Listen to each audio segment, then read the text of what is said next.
Why children don't answer. Teaching by example. A Japanese college professor once told this personal story. I have a 5-year-old son. Until a few months ago, whenever anyone called his name, he would answer "Hi," which means yes, in a loud voice. But then, for some reason, he stopped doing it. I gave it I gave it some thought and realized I was to blame. I'd been so swamped with work that often when my wife called me, I wouldn't answer, but just go on working in silence. My son must have seen me doing that and quit answering when spoken to. I tried various things to get him to respond, but nothing worked. Then it hit me. The most important thing is for me myself to answer clearly when I am called. And what do you know? Soon enough he began saying hi enthusiastically when we called his name. The atmosphere in our house really changed for the better. Many men who graduated from college years ago spend the rest of their lives toiling at their jobs, hard-pressed and joyless. Why then, as fathers, do they rant about the need to do well in school?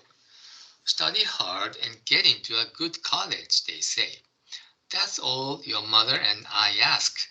Do it for us. Study, study, study. It makes no sense to children. Why should I study hard to get into college and then study even harder to graduate just so I can end up like my old man? They wonder. He does nothing but work all the time. I can't work any harder than him. Maybe I don't have what it takes to keep on living. Too often, a child looks at his parent and loses hope. Trembling with worries and anxiety, he may suffer a nervous breakdown or even take his own life. True education is education by example. So today's story is about uh, how parents should guide their children.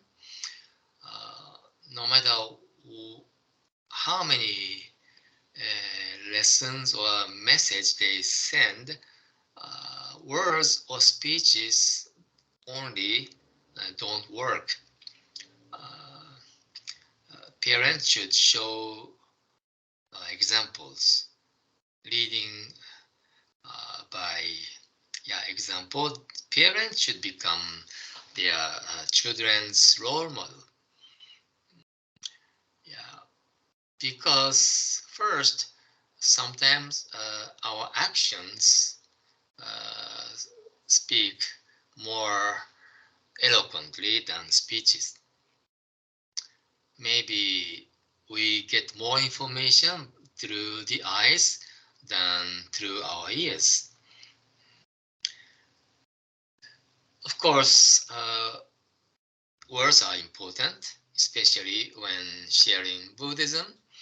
Yeah, words are important.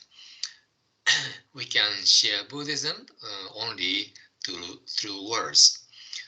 But when we want to share the teaching or guide people to the spiritual journey, we need to show to guide them by example. We need to show uh, with our actions, physical action. For example, so today's story applies to those people who don't have children. Yeah, for example, in Buddhism, cleaning is one of the most important practices. So we are encouraged to do it every day as a routine until it becomes our second nature. And our family members or friends or acquaintances who sees us will be moved by our actions, by our cleaning. And then, little by little, those people who haven't encountered with Buddhism become curious and eventually ask us to share something with them. Yeah, this is the really natural way for us to share Dharma. People don't want to hear lecture or preaches, but in reality, many people are suffering in life, so they are thirsty for the truth, for the Dharma. How can we share Dharma? By our by guiding, showing our actions. Yeah. So cleaning is just one example. There must be some more, but this is the easiest one, so I shared it today.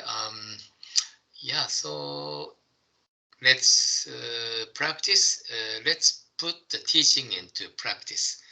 Yeah. So this is, I think, the message I can learn from today's story. Okay, very good. So that's all for today's recitation meditation practice.